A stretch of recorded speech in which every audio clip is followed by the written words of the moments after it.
இவர்தான் ஹீரோவா? அமைச்சரே, இந்த பாண்டிய மன்னன் சுந்தரபாண்டியனை கேட்ட மணமகள் இன்னுமா கிடைக்கவில்லை? வேதனை, அவமானம், வெட்கம். தங்கள் அழகுக்கு நிகரான பெண்.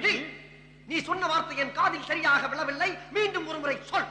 தங்கள் அழகுக்கு நிகரான பெண் இந்த பூலோக சாம்ராஜ்யத்தில் எவரும் பிறக்கவில்லை மன்னா.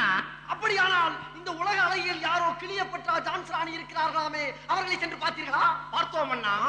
தங்களின் பொன்னிற மேனிக்கு முன்னால் அந்த 2 பேரும் தாக்கு பிடிக்க மாட்டார்கள் என்று விட்டு விட்டோம். அப்படி என்றால் எனக்கு பொண்ணே கிடைக்காதா?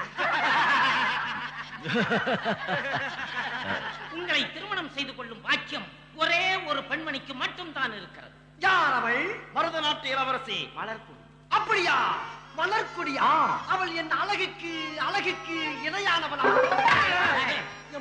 அரசே, என்ன அப்படி சொல்லிவிட்டீர்கள்? அவள் நடையோ அன்னம், அவள் இதழோ மதுக்கிண்ணம், அவள் முகமோ தாமரை, அவள் உடலோ தேன் சுளை, அவள் வயதோ 18, அவள் வாடாத புது மொட்டு.